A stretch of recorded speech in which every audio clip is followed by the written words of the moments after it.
माही coaching centre channel में आपका स्वागत है। आज हम लोग एनटीपीसी प्रीवियस ईयर में पूछे गए 11/1/2021 के फर्स्ट शिफ्ट के मैथ के बहुत ही महत्वपूर्ण प्रश्न को देखेंगे और ये सेट नंबर 18 है। तो आइए स्टार्ट करते हैं। और अगर आपको वीडियो पसंद आए तो वीडियो को लाइक करना ना भूलें और चैनल को ज़रूर सब्सक्राइब करें। तो आज का पहला क्वेश्चन है, अजय, सुनील, कृष्णा और सुमित अच्छे दोस्त हैं। उन्होंने 15,000 प्रति माह के किराए पर एक घर लिया। अजय एक महीने में केवल 15 दिन इस घर में रहता है, बाकी के दिन वो अपने परिवार के साथ रहता है। कृष्णा और सुमित भी काम कर रहे हैं, किंतु उन्हें साथ मिलकर अपने किराए के तौर पर 10,000 का भुगतान करने का फैसला किया है। सुनील पूरे माह इस घर में रहता है। यदि अजय और सुनील उन दिनों की संख्या पर किराए का भुगतान करने का फैसला किया है जितने दिन वो घर पर रहते हैं, तो किराए में अजय, सुमित और कृष्णा की हिस्सेदारी क्रमशः कितनी होगी। यहाँ पर हम लोग एक चीज़ क्या देख रहे हैं कि लास्ट में जो बोल रहा है कि किराए में अजीत, सुमित और कृष्णा 3 आदमी, जबकि ऑप्शन में देख रहे हैं कि 4 है, यानी चारों का पूछा जा रहा है। यहाँ पर चारों आदमी का पूछ रहा है। तो सबसे पहले क्वेश्चन को समझेंगे कि मान लेते हैं एक घर को किराए पे ले गया है, जो टोटल दाम है 15,000 का, मैंने किराया, मंथली किराया। अजय जो है बस 15 दिन उसमें रहता है और बाकी के दिन वो अपने परिवार के साथ रहता है। कृष्णा और सुमित भी काम कर रहे हैं, किंतु उन्होंने साथ मिलकर अपने किराए के तौर पर 10,000 रुपये भुगतान करने का फैसला किया है। यानी कि कृष्णा प्लस सुमित ये दोनों जो है वो कमाते हैं, और कमाते हैं इसलिए वो लोग डायरेक्ट कितना दिन रहे या ना रहे वो उससे मतलब नहीं। वो बोल रहे हैं कि हम आप लोग दोनों मिल करके 10,000 देंगे। ठीक है, कमाता है तो देना भी चाहिए। अब यहाँ पर क्या है कि सुनील पूरे महीने इस घर में रहता है। अच्छा, सुनील जो है वो पूरा महीना मैंने 30 दिन घर में रहता है, उस घर में रहता है। यदि अजय और सुनील ने फैसला किया है कि वो उतना ही किराया देंगे जितना दिन वो घर में रहे थे, तब तो हम समझ गए ये महीना का हाफ में रहता है, ये फुल रहता है। यानी ये पूरा पैसा नहीं दे के आधा देगा, यानी 1/2, और ये जो है फुल पैसा देगा। फुल पैसा मतलब पूरा एक भाग। तो समझना है कि 10,000 तो पहले ये दोनों दे दिया। कौन कौन? कृष्णा और सुमित। बचा 5,000। 5,000 में ये हाफ देगा, ये फुल देगा। तो हम कह सकते हैं 5,000 का अगर 2 भाग में करना हो, यहाँ पर तो पैसा पूछ भी नहीं रहा, सिर्फ बताइए कौन कितना रेशियो में देगा। तो हम लोग देख रहे हैं कि ये 5,000 का अगर भाग में बोला जाए तो ये 1 देगा। हम ऐसे 1/2 नहीं लिख रहे हैं, इसको थोड़ा समझने के लिए इसको 1 मान लेते हैं, तो ये दुगना देगा यानी 2 देगा। थोड़ा इसको ऐसे समझना है कि अगर अजय 1 देगा तो ये कितना देगा? 2 देगा, और टोटल जो रुपया है वो 5,000 है। ठीक है, अब इसको हम लोग समझते हैं। नाम पहले लिख लेते हैं थोड़ा अच्छे से। अच्छा क्वेश्चन है, इसको थोड़ा समय दे रहे हैं कि एकदम अच्छे से समझ आना चाहिए क्वेश्चन। पहला आदमी है अजय, दूसरा कृष्णा, तीसरा है सुमित और चौथा है सुनील। ये लोग तो 50-50 दे रहा है। कौन कौन? तो जो कृष्णा और सुमित है वो 50-50 यानी 10,000 देगा। यानी ये देगा 5,000 और ये भी देगा 5,000। जबकि जो 5,000 बच गया उसमें अजय और सुनील एक देगा दुगना और एक देगा 1 गुना, यानी ये 5,000 का देगा 1 गुना यानी 1/3, क्योंकि बचा हुआ पैसा तो 3 ही आदमी में बट रहा है ना। तो कहने का मतलब ये जो देगा कितना देगा, पहले इसको थोड़ा रेशियो समझ जाना है। ठीक है, ऐसे समझो कि अजय और यहाँ पर लिख दिया हम सुनील, ये देगा 1 तो ये देगा 2, तो 5,000 का कौन कितना देगा? तो ये देगा जिसका पूछा था उसको ऊपर, कुल को नीचे इंटू 5,000, यानी 5,000/3। और ये कितना देगा? तो जो पूछता ऊपर कुल नीचे, और ये देगा 5,000। अब यहाँ पर हमको तीनों का पैसा पता है। अजय कितना देगा? तो अजय देगा 5,000 का 1/3। ये कितना देगा? तो ये देगा 5,000 का 2/3। इतना बड़ा बनाना नहीं है, थोड़ा समझाने के लिए इतना लिख रहे हैं। तो हम देख रहे हैं 5,000 5,000 5,000 5,000 कट गया, तो अजय कितना देगा? 1/3। ये कितना देगा 1, ये 1 और ये देगा 2/3। बस यही देखना कौन ऑप्शन में है। तो जो सजाया है उसी टाइप से हम लोग आंसर भी देंगे। तो देखते हैं कि कैसे सजा करके क्वेश्चन पूछा गया था। क्वेश्चन में पूछा गया था अजय, सुमित, कृष्णा। तो पहले अजय कौन है, ये अजय है। सुमित कौन है, ये सुमित है। और कृष्णा ये है, यानी लास्ट वाला तब सुनील का ही होगा। तो हम समझ गए ये 1/3 हो जाएगा, ये 1 हो जाएगा, ये 1 हो जाएगा और ये हो जाएगा 2/3। अब इसी में देखते हैं कि ऑप्शन तो ऐसा नहीं है। ऑप्शन में देख रहे सब जहाँ नीचे 9 9 3 3 लिखा हुआ है, तो हम 9 9 3 3 यानी सबको 3 से गुना कर दिया है। तो हम भी क्या करते हैं, सबको नीचे अपने मन से 3 से गुना कर देते हैं। तो रेशियो कितना आएगा 1/9, 1/3, 1/3 और 2/9। यही जो ऑप्शन होगा वो करेक्ट आंसर हो जाएगा। अब यहाँ पर तो सजाना इसलिए मुश्किल हो रहा है क्योंकि नाम पूछते समय वो 3 ही का दिया है। अब किसको आगे लिखेंगे किसको पीछे लिखेंगे ये देखना पड़ेगा। तो इस हिसाब से अगर हम लोग देखें तो इसका आंसर जो है वो इसका आंसर दिया हुआ है बी नंबर आंसर है। देखो 1/9, 2/9, 1/3, 1/3, यानी वो पहले नाम बोल रहा है किसका, अजय का। फिर क्या बोला है, फिर वो बोला 2/9 यानी अगला नाम होगा किसका, तो सुनील का। फिर अगला हो जाएगा कृष्णा और उसके बाद हो जाएगा सुमित का। ऐसे पूछा जा रहा है, बस यहाँ पर यही दिया हुआ था। तो हम लोग देखो यहाँ बेसिक मैंने मेन इंपॉर्टेंट इस क्वेश्चन में क्या था कि बांटा कैसे जाए। तो हम लोग देखिए क्या कि कृष्णा और सुमित, जो कृष्णा और सुमित है वो लोग कमाता है, इसलिए 10,000 वो लोग पूरा अपने से दे रहा है। कृष्णा और सुमित जो कमाता है जिसका आंसर वो 10,000 पूरा अपने से दे रहा है। तो बचा 5,000। अब 5,000 में कोई एक बोल रहा है कि हम जो है जितना दिन रहेंगे उतने दिन देंगे। तो एक हाफ रह रहा 15 दिन और एक रहा फुल महीना 30 दिन, यानी एक देगा तो एक 2 देगा। तो पहले अजय और सुनील को बांट दिए तो वो दे रहा है 5,000 का बटा 3 और एक वो दे रहा है 2/3 गुना 5,000। दोनों का आराम से सजा दिए, जो जितना है आंसर हो गया। एक्चुअली यहाँ ऑप्शन में ना हम चाहते तो और समझने के लिए इसको यहाँ छोटा कर सकते थे। जैसे ये ऑप्शन जो दिया हुआ था सब में क्या है, सब तो 3 का पड़स कट ही रहा, ये सब तो कट ही रहा था। तो नीचे काट के छोटा भी कर सकते थे। समझ आ गया होगा पहला क्वेश्चन। बढ़ते अपने अगले क्वेश्चन की ओर। Question number 2। अगर कुछ क्वेश्चन जो बहुत हार्ड दिखेगा उसमें थोड़ा समय लगा के बता देंगे और जो इजी होगा उसको ऐसे ही पार कर देंगे, वो खुद से बना लेना। जैसे इसका दूसरा नंबर क्वेश्चन थोड़ा इजी है क्योंकि अभी हाल में जितना भी सेट आ रहा है सब में ये क्वेश्चन पूछा जा रहा है। कहता है द्विघात समीकरण x² - 5x + k है। तो बोल रहा है बताइए कि अगर मूलों का अंतर यानी अल्फ़ा माइनस बीटा बराबर अगर 1 है तो k का मान ज्ञात कीजिए। तो हम लोग जानते हैं कि मूलों का अंतर दिया हुआ है और मूलों का गुणनफल होता है क्या, तो मूलों का योगफल क्या होता है, तो मूलों का योगफल बराबर होता है -b/a। b कौन है, तो -5 है, माइनस और माइनस +5 हो जाएगा। और a कौन है, तो x² का गुणांक यानी 1। तो हम देख रहे हैं कि मूलों का योग है 5 और मूलों का अंतर है 1। तो अब आराम से 2 समीकरण हो गया। एक मूलों का योग दिया हुआ है 5 अभी जो निकाले, और मूलों का अंतर क्वेश्चन में दिया हुआ था। तो अगर हम लोग इससे हम लोग दोनों निकाल सकते हैं। तो यह अल्फ़ा का मान कितना आ जाएगा, तो आ जाएगा अल्फ़ा का मान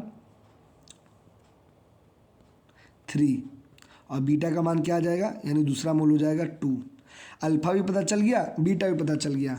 अब बोलता है के का मान बताइए। तो हम लोग जानते हैं के कब आएगा, तो एक काम हो सकता है मूलों का गुणनफल। तो मूलों का गुणनफल बराबर होता है c/a। तो हम देख रहे हैं मूलों का गुणनफल, तो एक मूल है 3 और 2, 3 दूनी 6।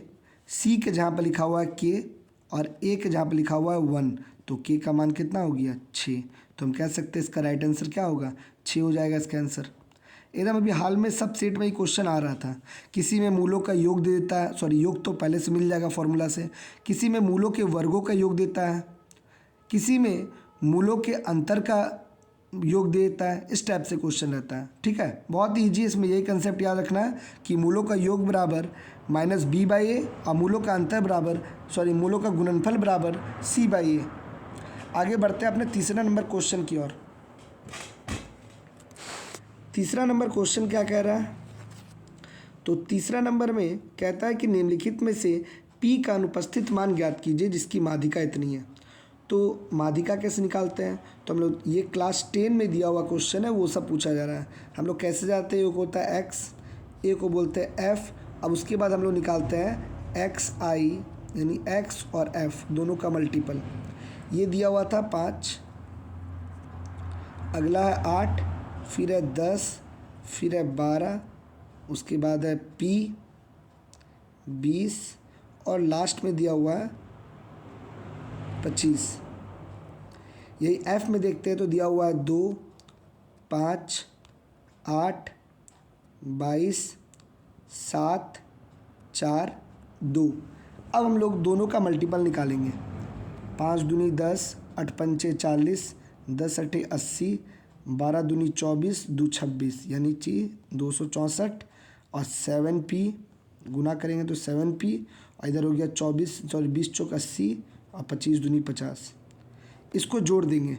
हम लोग माध्य कैसे निकालते हैं? तो फॉर्मूला हो जाता है माध्य बराबर सिग्मा नहीं भी लिखेंगे तो डायरेक्ट ऐसे समझते हैं, एक्स और एफ का मल्टीपल को ऊपर और एफ को नीचे। तो हम लोग माध्य देख रहे हैं, दिया हुआ है माध्य कितना क्वेश्चन में दिया हुआ है तो 12.58। ये दोनों गुणनफल को अगर हम लोग जोड़ते हैं 10 और 40 50, 50 और 80 130, 130 और 80 130, 80, 50। तो अगर हम लोग सबको जोड़ रहे हैं, ठीक है, आराम से अगर हम लोग जोड़ लें तो टोटल मिलेगा 524 और प्लस 7P। अब बटा में क्या होगा तो F वाला को जोड़ देते हैं, 2 plus 5 plus 8 plus 22 plus 7 plus 4 plus 2 50। तो नीचे कितना हो जाएगा 50। अब बस इसी को सॉल्व करना और P का मान निकालना है। तो ये इससे गुना होगा और फिर 524 को घटा देंगे और 7 से भाग दे देंगे तो P का मान निकल जाएगा। थोड़ा कैलकुलेशन है, बस वो भी करके दिखाते हैं कि अगर 12.58 को किससे गुना किया जाए 50 से तो मिलेगा 629 और 629 को अगर हम लोग घटा दे 524 से तो आएगा 105। तो 105 और 7 से डिवाइड कर देते हैं तो आंसर कितना हो जाएगा 15। तो हम कह सकते हैं जो P है वो उसका आंसर हो जाएगा 15। थोड़ा सा ये भी टाइम लेने वाला क्वेश्चन है बट बन जाएगा क्वेश्चन। अगला क्वेश्चन नंबर 4 में क्या कह रहा है कि एक बस 20 मिनट में 5 किलोमीटर की दूरी तय करती है। यदि इसकी चाल 3 किलोमीटर प्रति घंटा कम कर दिया जाए तो उतना में क्या दूरी तय करेगा? तो पहले हम लोग चाल निकाल लेते हैं। चाल बराबर होता है दूरी जो कि 5 किलोमीटर है बटा होता है समय 20 मिनट है तो मिनट को घंटा बदलने के लिए 60 से भाग देंगे। तो नीचे 60 लिखने से अच्छा, भाग देने से अच्छा ऊपर लिख देते हैं। ये 3 बार में 5 तिहाई 15। तो पता चल गया कि उसका स्पीड कितना का था 15 किलोमीटर प्रति घंटा। अब कहता है कि स्पीड को 3 कम कर देते हैं। 3 कम कर दे तो कितना हो जाएगा 12। तो बोला बताइए कितना टाइम लगेगा, यानी अब 5 किलोमीटर जाने में 12 के स्पीड से कितना समय लगेगा। तो हम लोग देख रहे हैं कि तो बट्टा में आ जा रहा है तो मिनट बदलने के लिए 60 से गुना कर देंगे। तो ये कितना हो गया 25। तो हम कह सकते कितना मिनट लगेगा 25 मिनट लगेगा। समझ आ गया होगा। अगला क्वेश्चन नंबर 5 कैलकुलेशन है, हो जाएगा, छोड़ देते हैं। 6 नंबर में कहता है कि एक निश्चित दूरी तय करने के लिए ए और बी के चाल का अनुपात 4:5 है और ए गंतव्य तक पहुंचने में बी से 20 मिनट अधिक लेता है। तो यहाँ पर क्या देख रहे हैं कि पहले ए और बी का दोनों का चाल का अनुपात दिया हुआ, ये चाल है, ये 4 है तो ये 5 है। तो हम लोग जानते हैं कि जो चाल होता है वो समय का उल्टा होता है, यानी इसका समय लगेगा 5 तो इसका लगेगा 4। और दोनों के समय में कितना का डिफरेंस है तो देख रहे हैं 5 में से 4 गया तो 1 का डिफरेंस है और यही 1 के कारण कितना मिनट लेट हो रहा है 20 मिनट। 1 बराबर 20। तो हमसे क्या पूछा जा रहा है कि ए द्वारा लिया गया समय, तो ये 20 को अगर 5 से गुना कर देंगे तो 20 पंचे 100 मिनट। अब 100 मिनट का मतलब क्या हो गया तो 100 मिनट का मतलब हो गया 1 घंटा 40 मिनट और 40 को भी भाग में ही लिखा है इसलिए 2/3 यानी कि 1.2/3। ये कितना हो जाएगा 5/3 इसका करेक्ट आंसर होगा। बस बटा में दिया हुआ था, मिनट को घंटा बदल देंगे, हो जाएगा आंसर। आगे बढ़ते हैं। अगला नंबर क्वेश्चन जो है इसमें क्या पूछा जा रहा है कि 3 महीना के लिए 16% वार्षिक दर पर 12,000 की धनराशि चक्रवृद्धि ब्याज की गणना की जाए तो त्रिमासिक चक्रवृद्धि ब्याज क्या होगा। त्रिमासिक है, बाकी तो बहुत ईजी है, समय ही इतना ईजी दे दिया है। यहाँ दिया है 12,000, ठीक है, टाइम रेट दिया हुआ है 16% और टाइम बोलता है 3 माह अब बोलता है कि जो होगा वसूली जाएगा ये CI, वो कैसे वसूला जाएगा, तो त्रिमासिक। हम लोग जानते हैं जितना माही बोलता है यानी त्रिमाही बोलेगा तो रेट को 3/12 से गुना कर देंगे। जितना माही बोलता है उतना बटा 12 से रेट से गुना करते हैं। ये इससे 4 बार में और ये इससे कट गया 4 बार में यानी 4%। अब रहा बात तिमाही, तो यार 3 ही महीना तो है, तो 3 महीना को अगर 3 से भाग दे देंगे तो बचेगा कितना 1, यानी कि 12,000 4% एक बार निकालना है।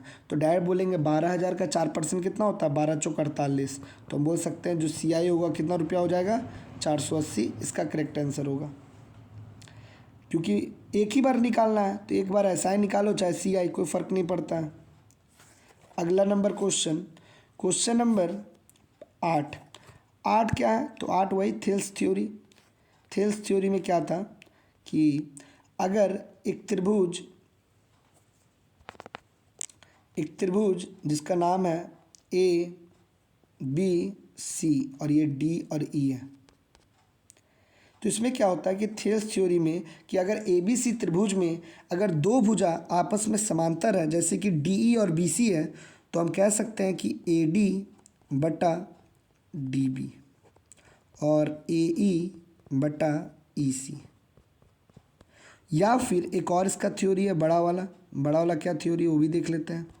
तो उसमें बोल सकते हैं AD बटा पूरा AB, देख लो AB कहाँ पर है, ध्यान देना फिगर में, और AE बटा AC, और इसी के साथ एक और ऐड हो जाता है DE बटा BC। बस यही समझना है इसमें। जब छोटा उलक लेंगे तो वहाँ 2 ही होता है, लेकिन जब बड़ा उलक लेंगे तो जो पैरेलल भुजा है वो भी उसका अनुपात भी बराबर हो जाएगा।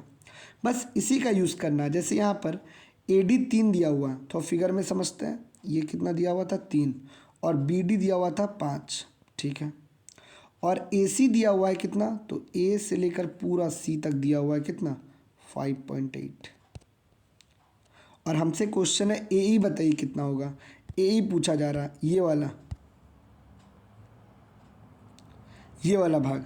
तो हम समझ गए कि जब ये पूरा दिया हुआ है AC, तो ये वाला फॉर्मूला का यूज़ करेंगे। क्या लिखेंगे बताओ, तो इसमें लिखेंगे हम लोग AD बटा पूरा यानी AB, उसी प्रकार AE बटा पूरा AC। अब AD का मान कितना यहाँ पर है, तो देखते हैं 3, और BD का 5 था, बट BD हमको नहीं लिखना, हमको A से लेकर पूरा B लिखना है। तो 3 बटा कितना हो जाएगा 8, क्योंकि 3 और 5 जोड़ेंगे तो 8। अब हमको AE निकालना है, और बच्चा में क्या बच गया 5.8। बस इसी को सॉल्व करेंगे, जो भी आएगा वो इसका आंसर हो जाएगा। तो इसका आंसर हो जाएगा A नंबर, यानी कि 2.1 इसका आंसर होगा। आगे बढ़ते हैं अगले क्वेश्चन की ओर। क्वेश्चन नंबर 9, राजेश एक कार्य को 4 दिन में पूरा कर सकता है, जबकि महेश उसी कार्य को 3 दिन में पूरा कर सकता है। वे दोनों मिलकर कार्य पूरा करने में कुल 350 रुपये का भुगतान करते, तो राजेश का हिस्सा क्या होगा। यानी ए बोल रहे हैं, पहला नाम क्या है राजेश 4 दिन में, महेश 3 दिन में, टोटल काम 12, इसका क्षमता 3, इसका क्षमता 4। हम लोग जानते हैं पैसा का क्षमता के अनुसार ही बढ़ता है। अगर कुल रुपया 350 मिल रहा है तो राजेश को कितना मिलेगा, तो राजेश को मिलेगा 3, कुल हो जाएगा नीचे 7 गुना 350। बस इसी को कैलकुलेट कर देंगे तो 150 रुपया आ जाएगा। समझ आ गया होगा। आगे बढ़ते हैं। अगला क्वेश्चन कितना का SCF। बट्टा में जब भी SCF रहता है तो हम लोग क्या करते हैं, SCF बराबर अंश का SCF और बट्टा में हर का LCM, बस यही फॉर्मूला का यूज़ करते हैं। और अगर कभी LCM पूछ ले तो लिखेंगे अंश का LCM बट्टा हर का SCF। बस यही 2 फॉर्मूला जिससे तक बनता है, आराम से बन जाएगा। छोड़ देते हैं इसमें। अगला क्वेश्चन नंबर 11 में देख रहे हैं कि सबको सॉल्व करके 2 अंक तक पॉइंट में मान बताना है। तो इसको ऐसे बना सकते हैं, या फिर चाहे तो 1/4 को कॉमन ले सकते हैं। तो यहाँ 1 बचेगा, यहाँ 1/5 बचेगा, और यहाँ पर 1/5 गुना 6 यानी 30 बचेगा, 5 चौक 30। बस सॉल्व करेंगे, जो भी आएगा आंसर हो जाएगा। ठीक है, आगे बढ़ते हैं। क्वेश्चन नंबर 12 में क्या कह रहा है, कहता है कि 16 कॉट ए बराबर 12। तो हम लोग जानते हैं कि अगर 16 कॉट ए बराबर 12 है तो कॉट ए बराबर कितना होगा 12/16। अब इसको काट दिए तो कितना हो जाएगा 3/4। फिर क्या, अब यहाँ पर देख रहे हैं कि पूछते समय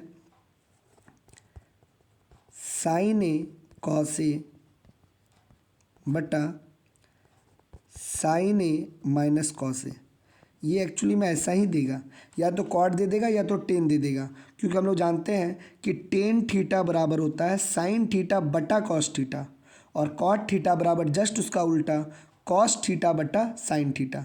तो हम लोग क्या करेंगे कि कॉस थीटा बटा साइन थीटा कैसे बना सकते हैं इसको, ये सोचेंगे। तो हम लोग क्या करेंगे, सबको साइन से भाग दे देंगे। अगर इसको साइन से भाग देंगे पहला वाला को तो साइन बटा साइन कट जाएगा, नीचे वाला भी कट जाएगा साइन बटा साइन, तो ऊपर बचेगा 1, और यहाँ कॉस बटा साइन हो जाएगा क्या कॉट, और नीचे भी 1 माइनस कॉट है।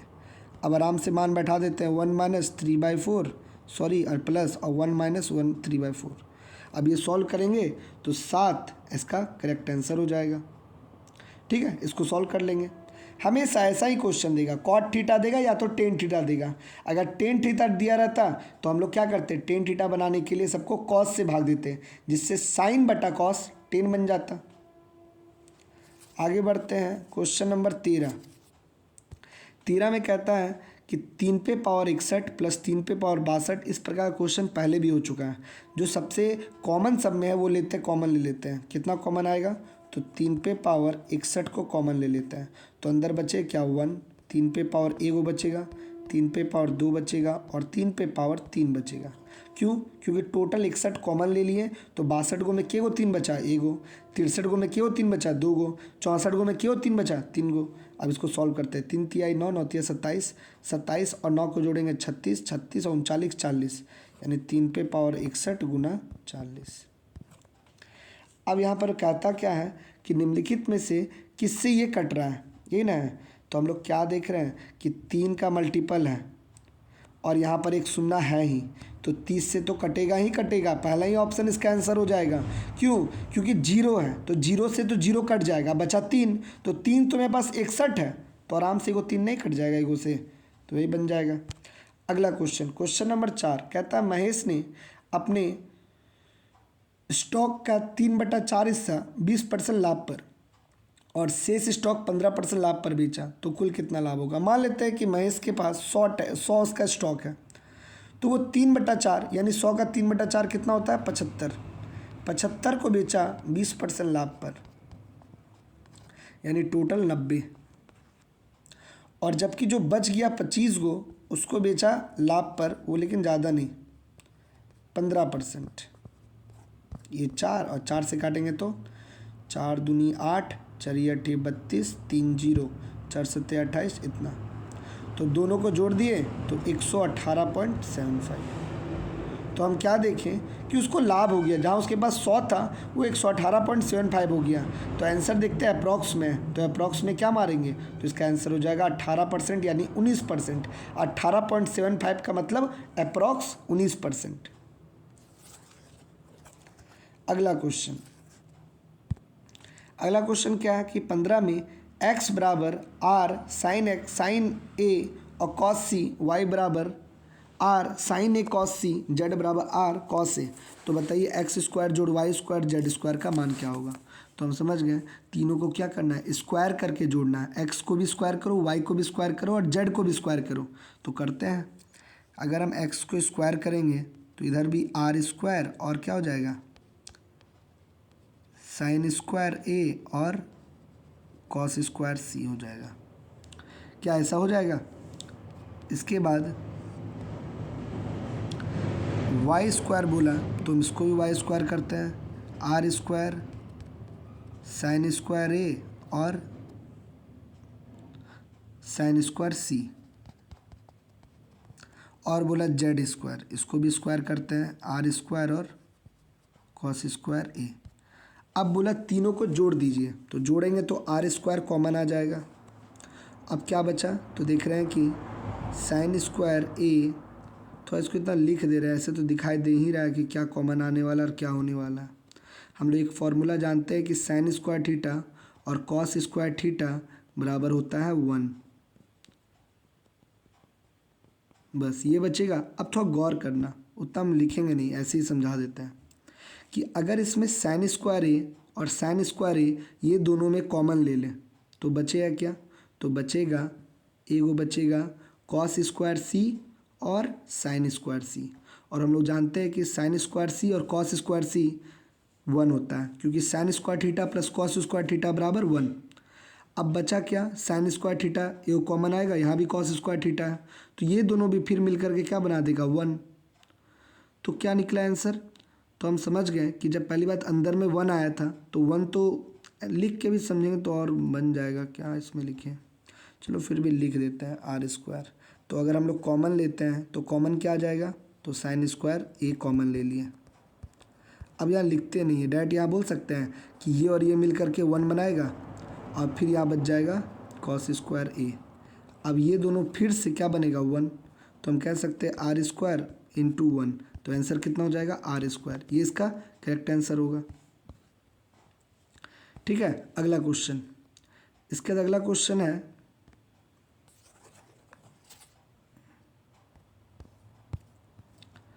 क्वेश्चन नंबर 16 में कहता है कि वह छोटी से छोटी पूर्णांक संख्या ज्ञात कीजिए जिसको 5/6 की दोनों संख्या में घटाने पर 17/22 मिले। यानी 5/6 में क्या घटा देंगे जो 17/22 मिलेगा।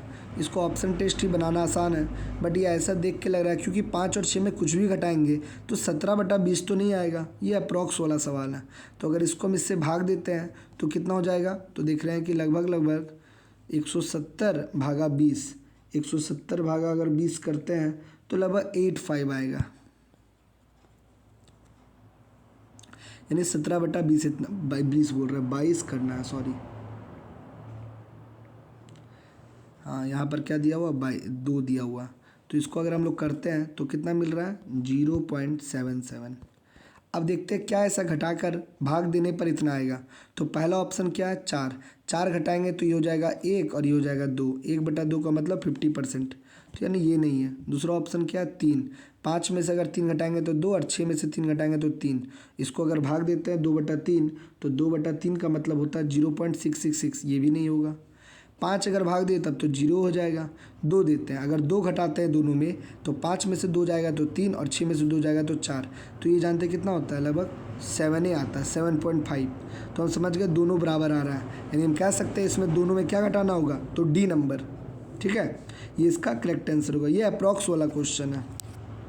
अगला क्वेश्चन, यदि संख्या के 2/3 में से 70 घटा दिया जाए तो प्राप्त परिणाम को एक संख्या मान लेते हैं। ठीक है, क्या मान लेते हैं? संख्या x।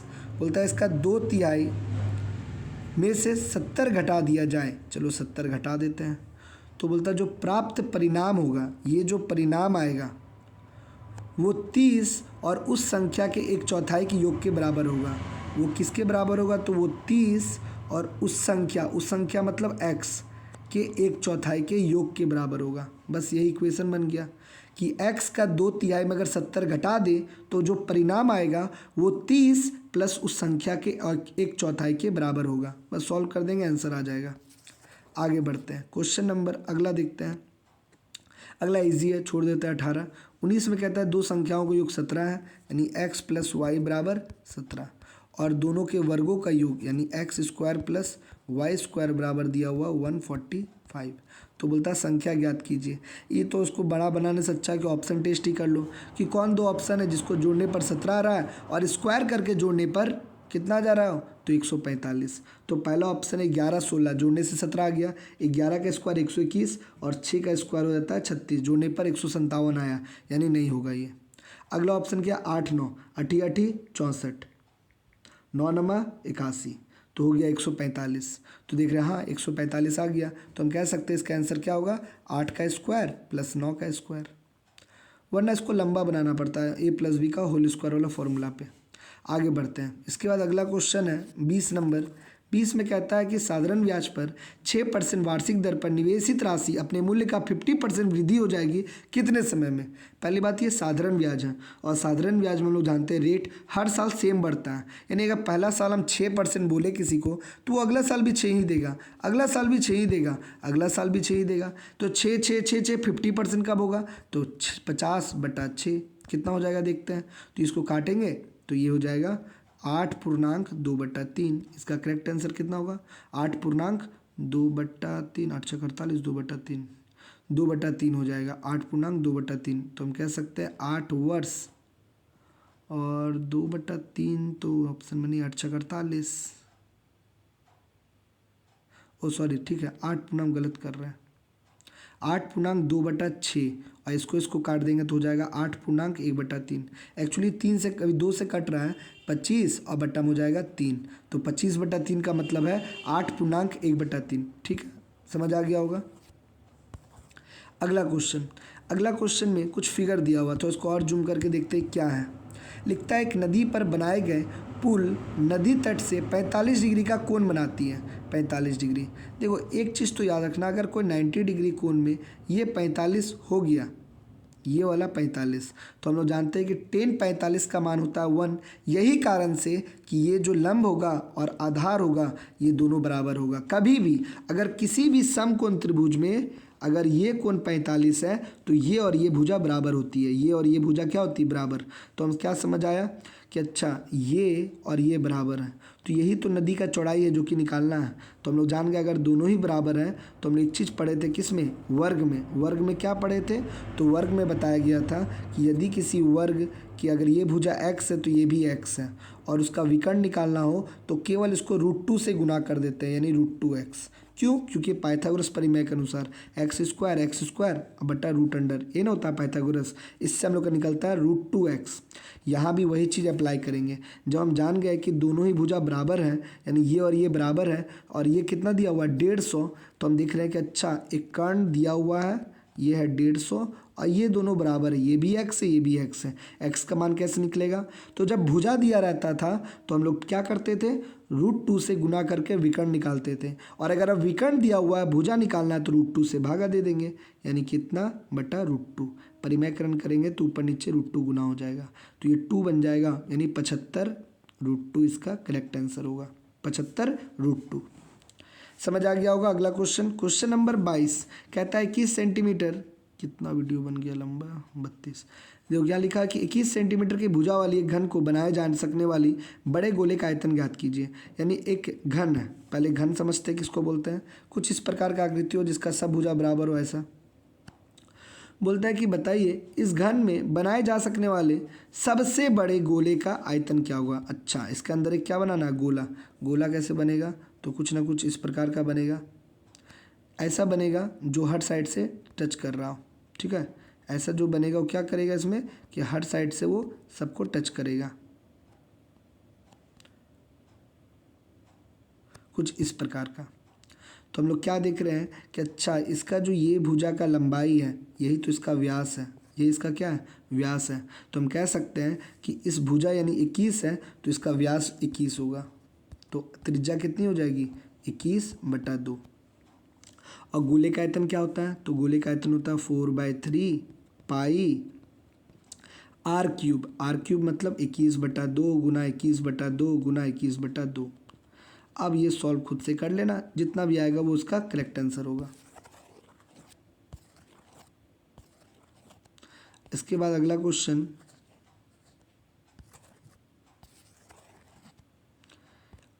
में कहता है कि धातु को घनाभ की भुजा इतना इतना इतना है और घनाभ को पिघलाकर घन बनाया जाए तो घन का पृष्ठीय क्षेत्रफल क्या होगा। फिर वही चीज़, एक पहले क्या था, एक घनाभ था, घनाभ मतलब कुछ इस प्रकार का, और उसको क्या बना दिया गया, एक घन बना दिया गया कुछ इस प्रकार का। तो जब इसको ये बनाएगा तो दोनों का क्या बराबर होगा, आयतन। इसका आयतन होता है लंबाई गुना चौड़ाई गुना ऊंचाई, और इसका आयतन होता है, इसका तो एक ही भुजा होता है x, यानी x³। तो ये तीनों को गुना करेंगे तो जिससे मेरा x³ निकलेगा, और उसका क्यूब निकाल लेंगे तो भुजा निकल जाएगा, और भुजा निकल जाएगा x का मान। तो हम लोग जानते हैं इसका पूछा है कि बताइए घन का पृष्ठीय क्षेत्रफल, तो घन का पृष्ठीय क्षेत्रफल जो होता है वो होता है 6x²। 6x²। आराम से पुट करके सॉल्व कर देंगे, हो जाएगा आंसर। समझ आ गया होगा। आगे बढ़ते हैं। अगला क्वेश्चन, एक संख्या जब 5 से विभाजित की जाती है तो शेष 3 बचता है। तो बोलते हैं इसके वर्ग को अगर 5 से विभाजित किया जाए तब क्या बचेगा। तो मान लेते हैं कोई भी संख्या जिसको 5 से डिवाइड कर रहे हैं और 3 बच रहा है, तो 5 कम 5 उसमें 3 जोड़ देते हैं 8। 8 को अगर हम लोग 5 से डिवाइड करेंगे तो 3 बचेगा।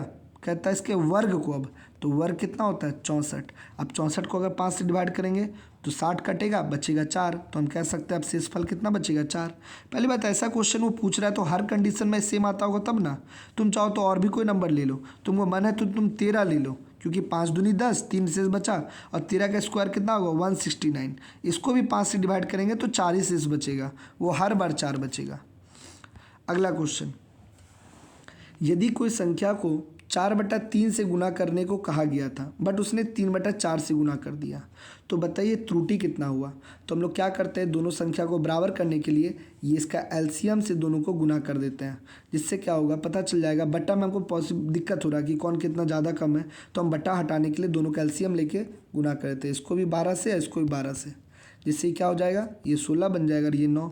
यानी रियल में उसको 16 आना था लेकिन ले आया 9, लॉस हो गया कितना का, त्रुटि 7 का।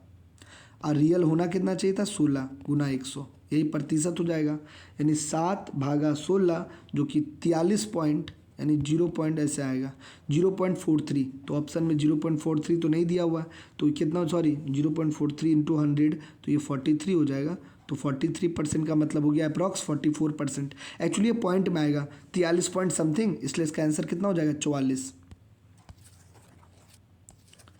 अगला क्वेश्चन, इसका अगला क्वेश्चन क्या है, वह छोटी से छोटी संख्या ज्ञात की जिसको इतना इतना इतना से पूर्णतः विभाजित हो। तो एलसीएम ले लेंगे, एलसीएम ले लेंगे तो लग रहा है छोटा ही ऑप्शन है तो कट जाएगा। ऑप्शन टेस्ट भी कर सकते हैं। अगला क्वेश्चन 27 नंबर को थोड़ा समझेंगे कि अगर हम लोग कोई लीनियर इक्वेशन पढ़ते हैं, लीनियर मतलब सीधा स्ट्रेट लाइन, एक स्ट्रेट लाइन का इक्वेशन होता है ax by प्लस या बराबर c, ये होता है इक्वेशन। अब इसमें क्या है कि अगर दो लाइन, तो इसको अच्छे से समझते हैं कि अगर दो लाइन एक दूसरे को कहीं नहीं काटती है तो उसको बोलता है पैरेलल। एक लाइन एक दूसरे को एक बिंदु पर काटती है तो उसको बोलते हैं प्रतिच्छेदी। और अगर एक लाइन, तो इसको रंग से समझते हैं तब थोड़ा अच्छा समझ आएगा। अगर मानते हैं कि कोई एक लाइन उसी लाइन के ऊपर चढ़ा हुआ है तो इसको बोलते हैं संपाती।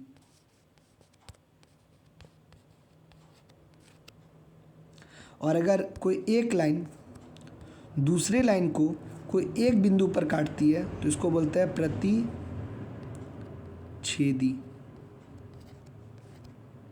और अगर एक लाइन दूसरी लाइन को काटती ही नहीं है, यानी ऐसा और ऐसा, तो उसको बोलते हैं समांतर।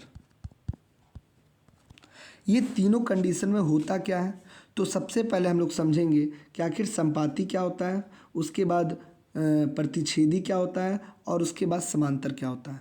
तो संपाती का मतलब हो जाएगा कि जब दो इक्वेशन, तो दो इक्वेशन में a1/a2 equal to b1/b2 equal to c1/c2 ऐसा होगा। प्रतिच्छेदी का बात करें तो a1/a2 is not equal to b1/b2। और समांतर का बात करें तो a1/a2 बराबर b1/b2 is not equal to c1/c2।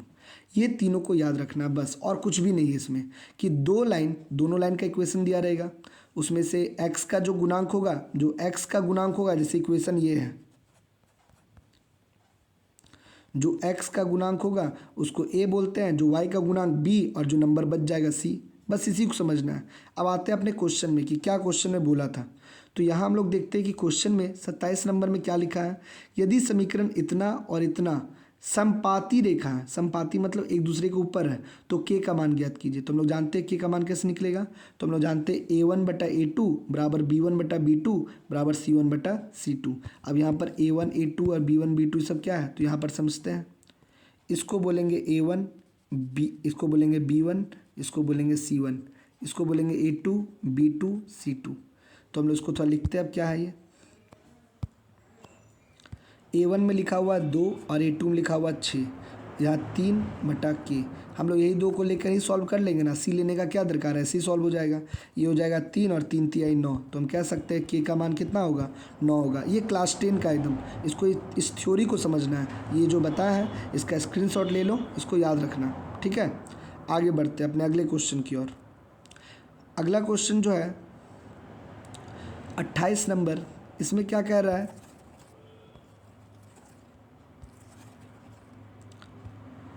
एक बाइक नगद खरीदने में 5% का छूट है, तो अंकित मूल्य इतना है, तो खरीदा कितना में, ये तो बन जाएगा 5% छूट है तो 95% निकाल देना। 29 में कहता है वह छोटी से छोटी संख्या ज्ञात कीजिए जिसको 720 से गुना करने पर गुणनफल एक पूर्ण वर्ग बन जाए। तो पहले आखिर 720 पूर्ण वर्ग नहीं है, तो पूर्ण वर्ग नहीं है तो क्या चीज़ का इसको कमी है, हम लोग जानते हैं पूर्ण वर्ग बनने के लिए जोड़ा होता है। अगर जिसका जोड़ा नहीं बनेगा वही संख्या का कमी है, तो निकाल लेते हैं किसका जोड़ा का कमी है इसको।